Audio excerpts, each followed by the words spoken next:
Ce sentiment bizarre, ce malaise qui nous envahit quand on partage une réussite avec quelqu'un qu'on pense être un ami et que la réaction n'est pas celle attendue. Le sourire est trop bref, les bravos sonnent faux. On reste là, perplexe. Est-ce que je me fais des idées? Ou y a-t-il quelque chose qui ne va pas? Carl Jung a consacré des décennies à l'étude de ce phénomène et a fait une découverte troublante. L'envie est presque toujours invisible. Jusqu'à ce que l'on sache exactement ce qu'il faut rechercher. Et quand on apprend à identifier les signaux, on réalise qu'on était aveugle depuis le début. Je vais vous montrer les 7 signes que Jung a identifiés chez les personnes envieuses. Des signaux qui leur échappent, même quand elles essaient de les dissimuler. Et à la fin de cette vidéo, vous saurez exactement qui, autour de vous, vous envie, même si cette personne vous sourit au visage. Car Jung a enseigné une vérité inconfortable. L'envie ne concerne pas le fait que vous soyez meilleur que quelqu'un. L'envie concerne l'ombre non intégrée de l'autre, qui est projetée sur vous. La personne envieuse déteste en vous ce qu'elle n'a pas eu le courage de développer en elle-même. Avant de commencer, je dois valider quelque chose que vous ressentez peut-être. Vous n'êtes pas paranoïaque. Cet instinct qui vous dit que quelque chose cloche avec une personne en particulier, même si elle est polie, même si tout le monde dit qu'elle est sympa, cet instinct a généralement raison.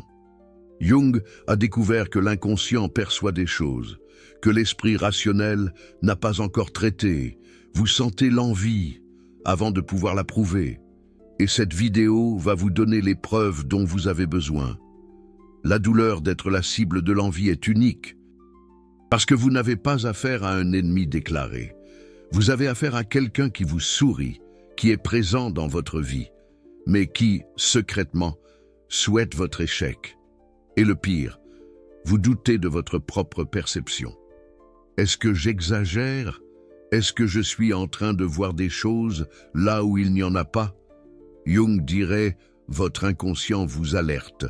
Et maintenant, nous allons rendre cette alerte consciente.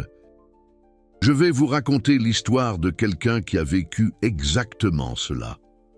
Sophie avait 32 ans lorsqu'elle a commencé à réaliser que quelque chose n'allait pas avec Chloé, sa meilleure amie depuis la fac.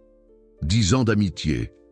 Elles avaient été demoiselles d'honneur l'une pour l'autre, des confidentes, ou du moins, c'est ce que Sophie croyait. Tout a commencé à changer quand Sophie a obtenu une promotion importante au travail. Chef de projet, augmentation de salaire, reconnaissance. Elle a appelé Chloé immédiatement, enthousiaste à l'idée de partager la nouvelle. Et la réaction de Chloé a été étrange. Il y a eu une pause trop longue avant les félicitations.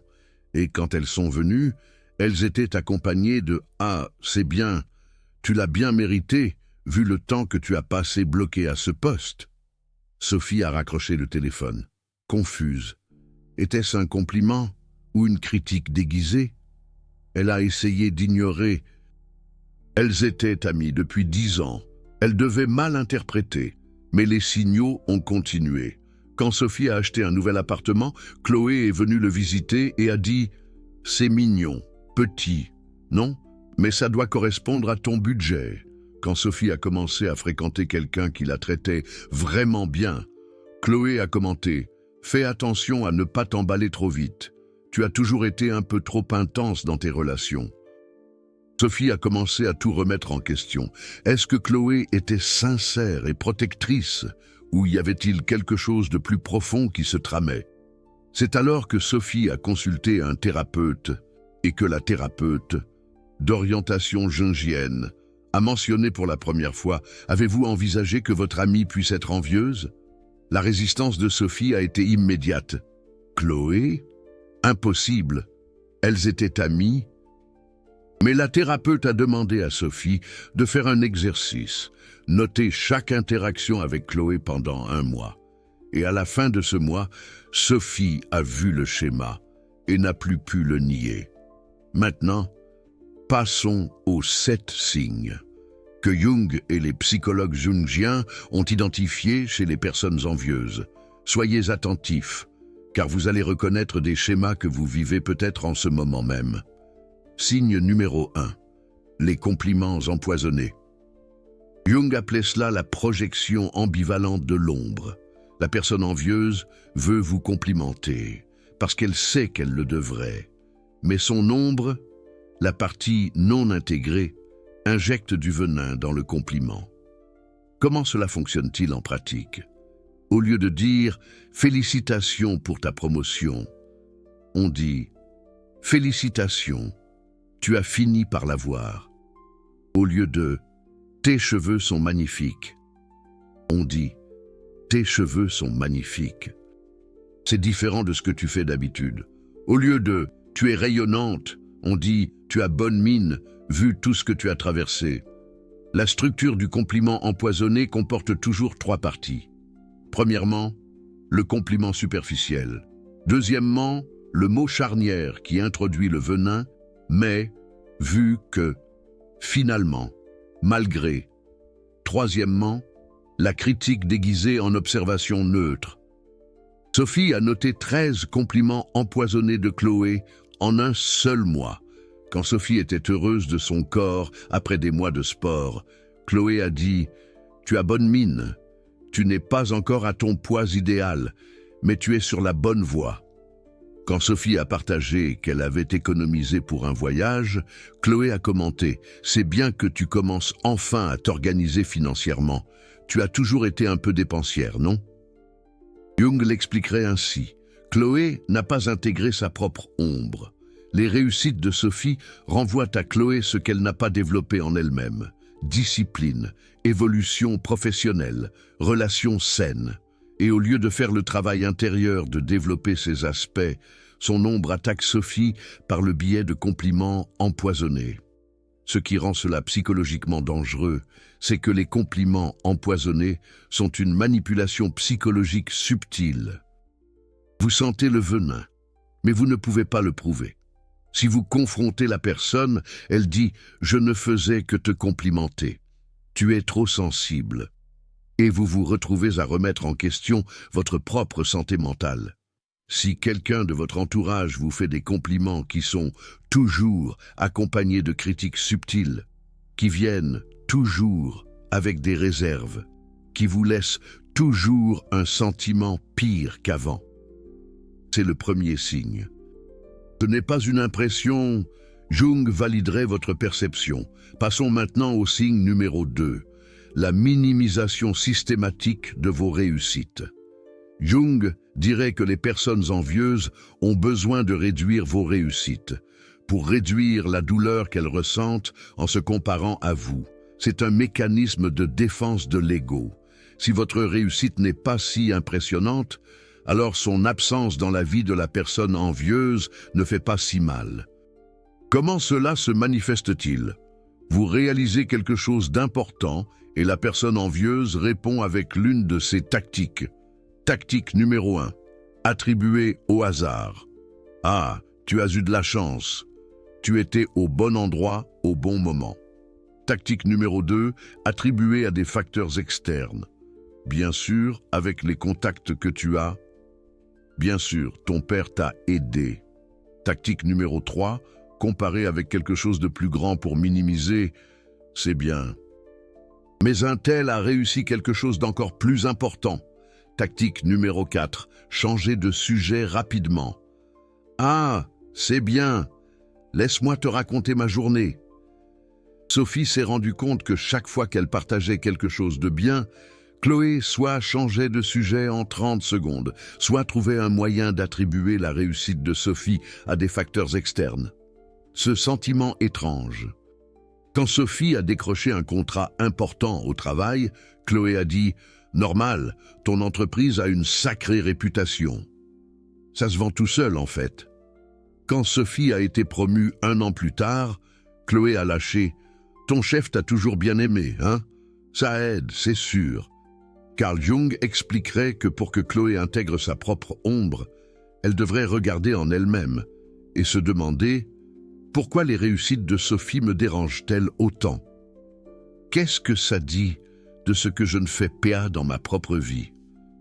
Mais poser cette question, ça fait mal.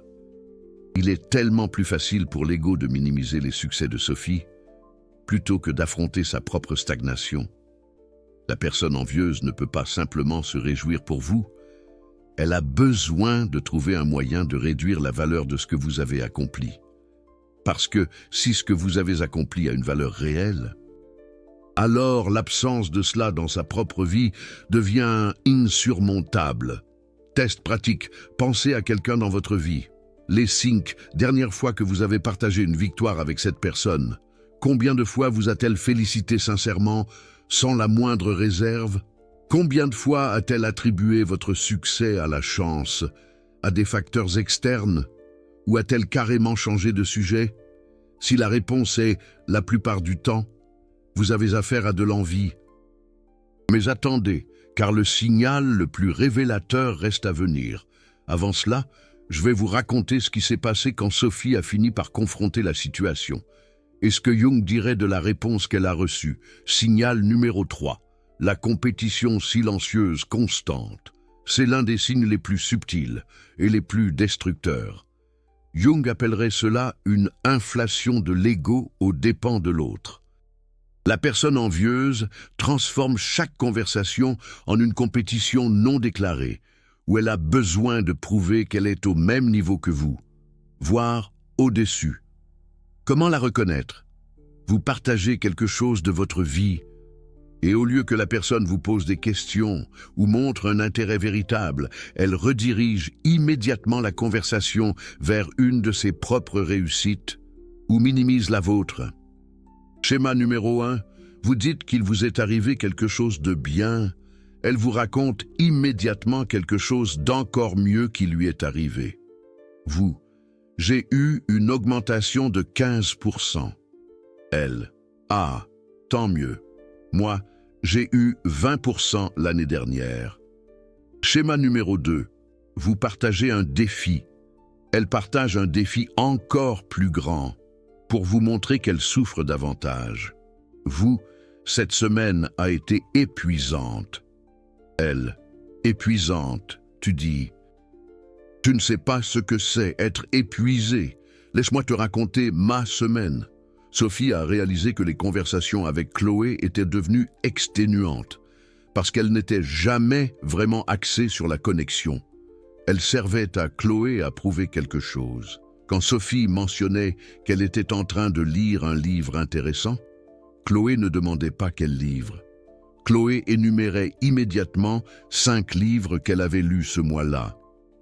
Quand Sophie racontait qu'elle apprenait le français, Chloé ne demandait ni pourquoi, ni comment ça se passait. Chloé mentionnait tout de suite qu'elle parlait espagnol couramment et qu'elle pensait à se mettre à l'italien. La compétition silencieuse est particulièrement toxique parce que la personne envieuse n'admet jamais qu'elle est en compétition.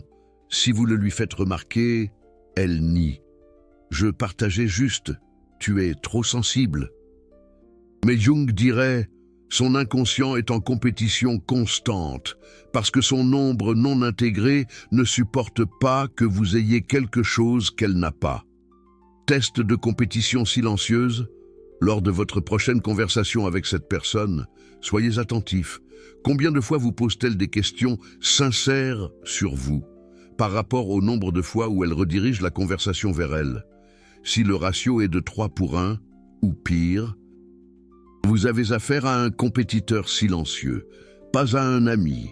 Sophie a fait ce test lors d'un dîner avec Chloé. En 2 heures de conversation, Chloé a posé 2 questions sur Sophie, et a répondu avec 14 histoires sur elle-même. Et encore plus révélateur, quand Sophie essayait d'approfondir quelque chose qu'elle vivait, Chloé l'interrompait ou changeait de sujet en moins d'1 minute. Mais quand Chloé parlait d'elle-même, elle attendait une attention totale. Jung expliquerait, les personnes envieuses ne peuvent pas vous laisser briller parce que leur propre ombre non intégrée a l'impression que votre éclat diminue le leur. C'est une mentalité de pénurie poussée à l'extrême. Si vous allez bien, elles ont l'impression d'aller mal. Si vous réussissez, elles ont l'impression d'échouer. Et au lieu de travailler intérieurement pour créer leur propre lumière, elles essaient d'éteindre la vôtre. Signal numéro 4. L'imitation obsessionnelle de ce que vous faites. Jung parlait d'identification projective. La personne envieuse, incapable de faire le travail intérieur d'individuation, tente de devenir vous. Elle copie ce que vous faites. Votre façon de vous habiller, vos choix, vos loisirs. Mais voici le différenciateur crucial. Elle copie, mais ensuite elle critique, elle imite, mais ensuite elle rabaisse l'origine. C'est l'envie à l'état pur. Sophie a commencé à remarquer un schéma perturbant. 3 semaines après que Sophie s'est fait couper les cheveux courts, Chloé s'est fait couper les cheveux courts. 1 mois après que Sophie a commencé des cours de yoga, Chloé a commencé des cours de yoga. Quand Sophie a déménagé dans un quartier spécifique, Chloé a commencé à chercher un appartement dans le même quartier. Seule. Cela pourrait être une coïncidence ou de l'admiration saine. Mais c'était toujours accompagné de critiques. Chloé s'est fait couper les cheveux comme Sophie, mais a ensuite commenté « Les cheveux courts ne vont pas à tout le monde. Moi, ça me va. Toi, ça te donne un air garçon. » Chloé a commencé le yoga, mais a ensuite dit « Je ne sais pas pourquoi tu aimes autant ça. C'est assez basique. » Jung dirait « La personne envieuse essaie d'intégrer des aspects qu'elle voit en vous. Mais comme son ombre n'est pas consciente, au lieu de faire le travail intérieur de développer ses qualités authentiquement, elle se contente de copier la surface. Et parce qu'au fond, elle sent que la copie est inférieure à l'original. Elle a besoin de critiquer l'original pour se sentir mieux. L'imitation obsessionnelle suivie de critique est l'un des signes les plus clairs d'envie. Parce que cela montre que la personne veut ce que vous avez, mais vous en veut de l'avoir eu en premier. Le point critique est arrivé quand Sophie a posté des photos d'un voyage qu'elle a fait au Portugal. Elle avait planifié ce voyage pendant 2 ans, économisé, fait des recherches. 2 semaines plus tard, Chloé a annoncé qu'elle allait au Portugal, elle aussi. Et quand elle est revenue, elle a dit à Sophie « Je ne sais pas pourquoi tu as tant parlé de ce voyage, c'est joli, mais rien d'extraordinaire, un peu surestimé. » C'est à ce moment-là que Sophie a complètement compris ce que la thérapeute jungienne avait dit « L'envie, c'est l'ombre non intégrée projetée sur vous. » Chloé ne détestait pas Sophie. Chloé détestait ce qu'elle voyait en Sophie et qu'elle n'arrivait pas à développer en elle-même. Le courage, l'indépendance, la croissance. Et au lieu de faire le travail douloureux de regarder en elle-même, Chloé essayait de devenir Sophie. Et quand elle n'y parvenait pas, elle attaquait. Vous venez de découvrir 4 des 7 signes que Jung a identifiés chez les personnes envieuses. Les compliments empoisonnés, la minimisation systématique, la compétition silencieuse, l'imitation avec critique. Si vous reconnaissez 3 ou plus de ces signes chez quelqu'un de proche, vous n'êtes pas en train d'imaginer. Vous êtes la cible d'une envie déguisée en amitié. Maintenant, avant de vous révéler les 3 signes finaux, les plus dangereux, je dois vous dire quelque chose d'important. Ce genre de contenu dérange beaucoup de monde. Les personnes toxiques ne veulent surtout pas que vous sachiez ça. Chaque vidéo de ce type est un acte de protection collective. Carl Jung a passé sa vie entière à étudier la psyché humaine, pour que des gens comme vous et moi puissions nous protéger. Le Super Thanks juste en bas n'est pas qu'un soutien financier. C'est vous qui dites « Cette information vaut de l'or ». Continuez à révéler ce que les autres cachent, parce que vous n'êtes plus une victime. Vous êtes quelqu'un qui se protège avec la connaissance. Et ça change tout. Alors, passons aux 3 signes finaux. Et je vous le garantis, quand vous connaîtrez le signe numéro 7, vous allez enfin comprendre pourquoi cette personne vous fait vous sentir si mal, même sans rien faire d'évidemment répréhensible. Signe numéro 5, la joie quand vous échouez. C'est peut-être le signe le plus douloureux à reconnaître, mais aussi le plus révélateur. Jung appellerait ça la Schadenfreude de l'ombre projetée, le plaisir de la douleur d'autrui. La personne envieuse ne parvient pas à cacher complètement sa satisfaction quand quelque chose de mauvais vous arrive. Comment l'identifier? Soyez attentif à la réaction initiale, aux 3 premières secondes.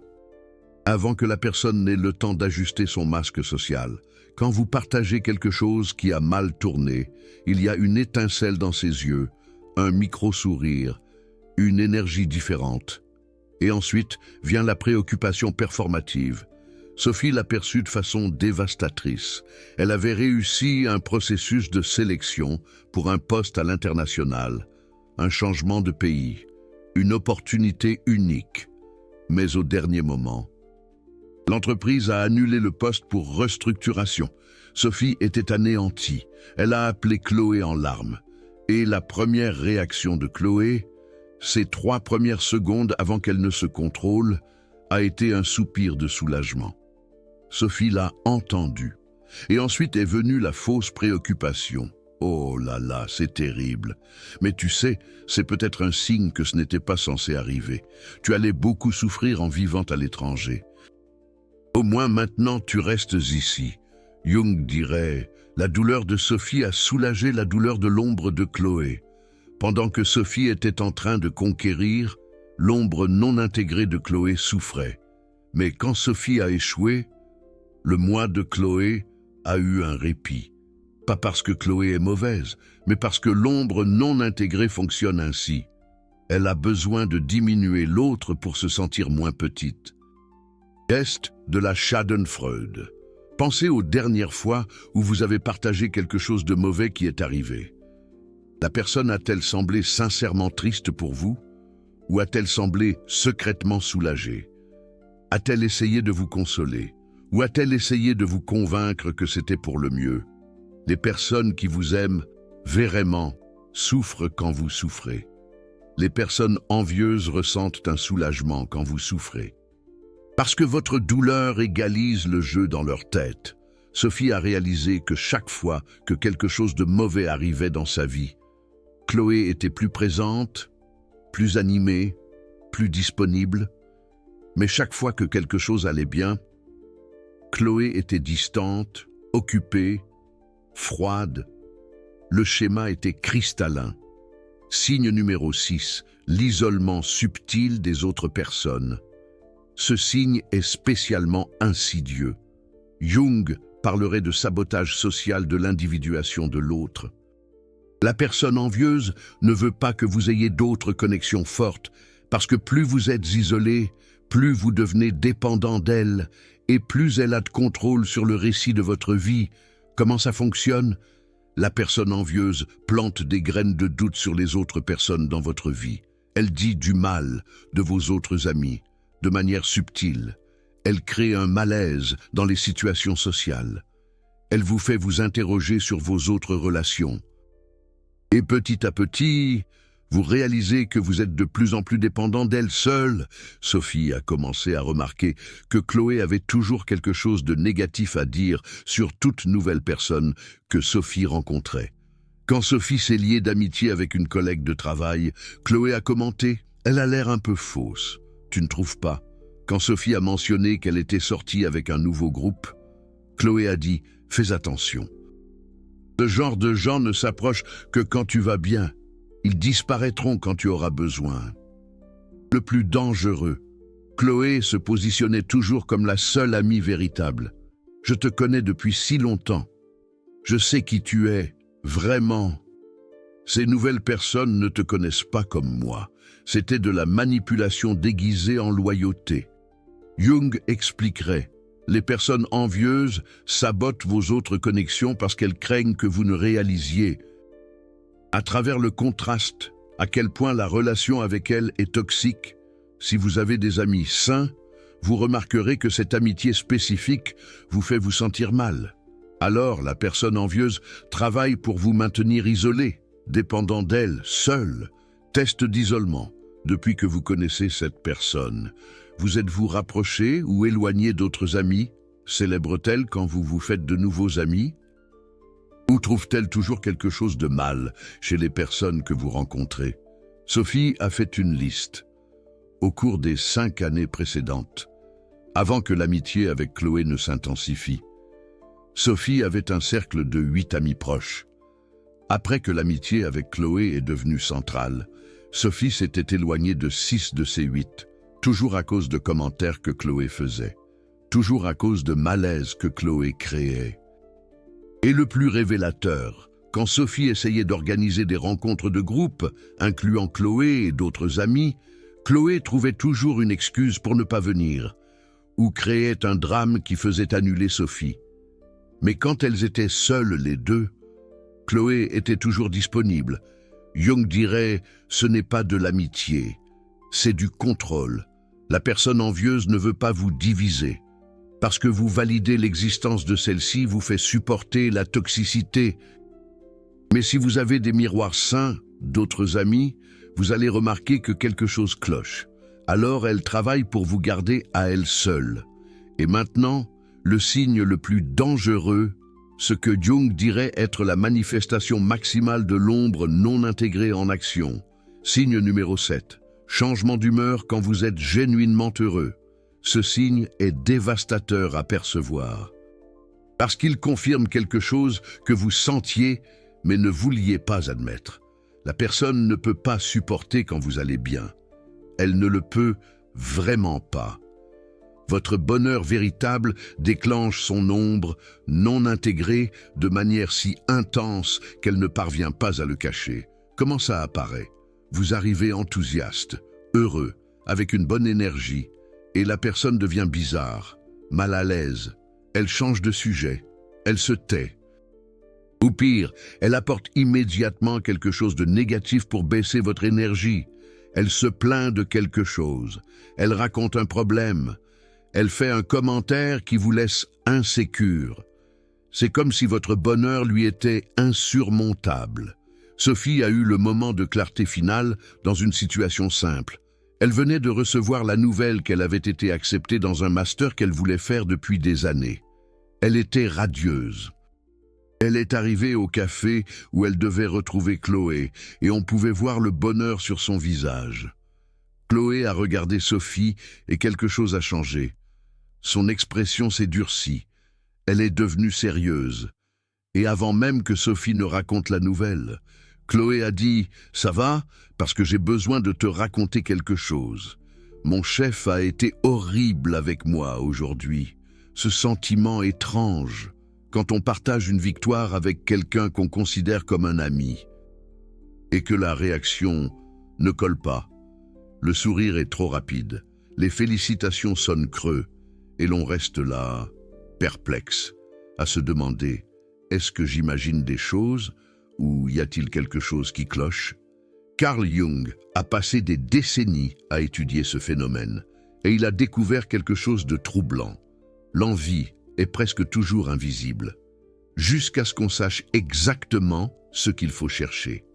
Et lorsqu'on apprend à reconnaître les signes, on réalise qu'on était aveugle depuis le début, et Sophie passa les 40 minutes suivantes à se plaindre. Chloé n'a même pas pu partager la nouvelle de son master, et quand elle l'a finalement mentionné, brièvement, Sophie a dit « Ah, sympa », puis elle est immédiatement revenue à ses propres problèmes. C'est toujours pareil. Jung expliquerait avec une de ses phrases « L'ombre est la personne que vous préféreriez ne pas être ». Sophie voyait en Chloé ce qu'elle n'avait pas développé en elle-même, le courage de tenter de nouvelles choses, la croissance, le succès, et au lieu de faire le travail douloureux d'intégrer sa propre ombre, Sophie sabotait inconsciemment le bonheur de Chloé, parce que le bonheur de Chloé reflétait tout ce que Sophie n'était pas. C'est un miroir brutal. Test final. Pensez aux 5 dernières fois où vous étiez vraiment heureux près de cette personne. Comment a-t-elle réagi? A-t-elle réussi à être heureuse avec vous? Ou a-t-elle immédiatement ramené quelque chose pour baisser votre énergie? Les personnes qui vous aiment se nourrissent de votre bonheur. Les personnes envieuses se sentent menacées par votre bonheur. C'est une réalité, parfois dure à avaler. C'est après cette rencontre que Chloé a pris la décision la plus difficile de sa vie, mettre fin à une amitié de 10 ans. Parce que sa thérapeute jungienne lui a dit quelque chose qui a tout changé. Tu ne peux pas sauver Sophie en te faisant petite. Sophie doit intégrer sa propre ombre et continuer à accepter ce traitement. Ne l'aide pas, ça te nuit. C'était un électrochoc, une prise de conscience violente. L'histoire de Chloé a une fin importante. 3 mois après s'être éloignée de Sophie, Chloé a réalisé quelque chose. Elle était plus légère, plus confiante, moins anxieuse. Elle avait arrêté de remettre en question chaque réussite. Elle avait arrêté de se sentir coupable d'aller bien. Elle avait arrêté de minimiser son propre bonheur. C'est comme si un poids énorme avait été retiré de ses épaules. Et le plus intéressant, Sophie a essayé de revenir plusieurs fois avec des messages du genre « Je suis ta meilleure amie, tu ne peux pas me faire ça ». Mais Chloé, avec l'aide de sa thérapie, a réussi à maintenir la limite. Et pour la première fois depuis des années, Chloé a compris ce que Jung voulait dire avec individuation. Devenir vous-même, entier, même si cela signifie perdre des personnes qui vous maintenaient petit. C'est un processus parfois solitaire, mais libérateur. Maintenant, vous connaissez les 7 signes. Compliments empoisonnés, minimisation systématique des réussites, compétition silencieuse constante, imitation obsessive avec critique, joie quand vous échouez, isolement des autres personnes, changement d'humeur quand vous êtes heureux. Ce sont des drapeaux rouges à ne pas ignorer. Si vous avez reconnu 4 ou plus de ces signes chez quelqu'un, vous n'êtes pas paranoïaque, vous êtes la cible d'envie. Et l'envie déguisée en amitié est une des formes les plus destructrices de toxicité, parce que ça vous fait questionner votre propre sanité. On en vient à douter de soi-même, de sa propre perception. Mais Jung vous dirait quelque chose de libérateur. Ce n'est pas à propos de vous, ça ne l'a jamais été. L'envie n'est pas parce que la personne enviée est supérieure. L'envie est parce que la personne envieuse n'a pas intégré sa propre ombre. Elle déteste en vous ce qu'elle n'a pas développé en elle-même. Et jusqu'à ce qu'elle fasse le travail intérieur, vous allez continuer à être le miroir qui reflète tout ce qu'elle n'est pas. C'est un cercle vicieux. Alors, et que faites-vous avec cette information? 3 étapes pratiques de protection psychologique que Jung recommanderait. Étape 1. Faites confiance à votre inconscient. Si vous sentez que quelque chose ne va pas avec quelqu'un, même sans preuve concrète, votre inconscient traite des signaux que votre esprit rationnel n'a pas encore organisés. Jung a dédié sa vie à prouver ça. Votre instinct n'est pas de la paranoïa, c'est de la sagesse. Écoutez votre intuition. Étape 2. Établissez des limites. Vous n'avez pas besoin de confronter la personne en lui disant « Je ne veux plus être ton ami parce que tu es envieux de moi ». Créez simplement de la distance. Partagez moins. Soyez moins disponible. Protégez votre énergie.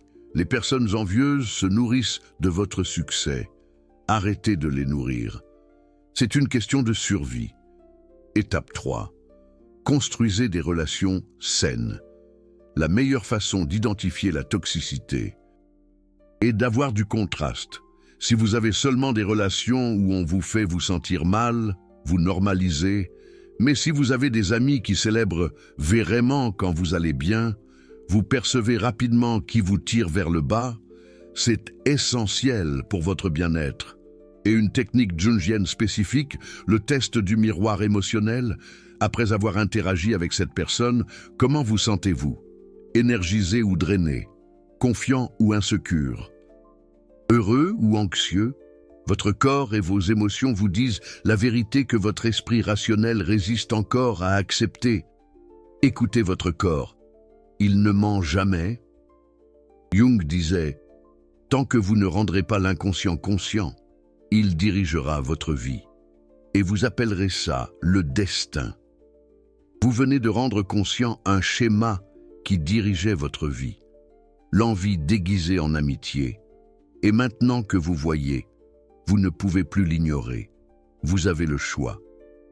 Continuez dans la relation en sachant qu'elle est toxique, ou protégez votre individuation, c'est à vous de choisir. Et je vous le dis, protégez votre individuation, protégez votre croissance. Ce n'est pas de l'égoïsme, c'est de l'auto-soin psychologique. Jung a passé sa vie à étudier la psyché humaine, exactement pour ça. Pour que vous ayez les outils pour vous protéger des personnes qui, consciemment ou inconsciemment, veulent vous maintenir petit. C'est un cadeau précieux. Chloé aujourd'hui, 2 ans après, a un cercle plus petit mais sain. Elle a repris contact avec les amis dont elle s'était éloignée. Elle a terminé son master. Elle est dans une relation saine. Et elle ne se sent plus coupable d'aller bien, parce qu'elle a réalisé que se maintenir petite pour ne pas éveiller l'envie des autres, c'est se trahir soi-même. C'est un sacrifice inutile. Et Jung dirait, vous êtes venu au monde pour devenir qui vous êtes, pas pour vous diminuer pour rentrer dans l'ego non intégré d'une autre personne. Assumez votre potentiel. Combien de ces signes avez-vous reconnus chez quelqu'un? Commentez le numéro ici, sans citer de nom. 1, 2, 3, 4, 5, 6, 7. Parfois, juste en écrivant le numéro, vous percevez le schéma que vous niez et vous allez voir que vous n'êtes pas seul. Des milliers de personnes dans les commentaires vont dire « J'ai aussi vu les 7, j'ai aussi douté de ma perception, j'ai aussi pensé que j'exagérais, mais vous n'exagériez pas, et vous non plus. » Commentez le numéro maintenant. C'est la première étape pour protéger votre individuation. Agissez maintenant.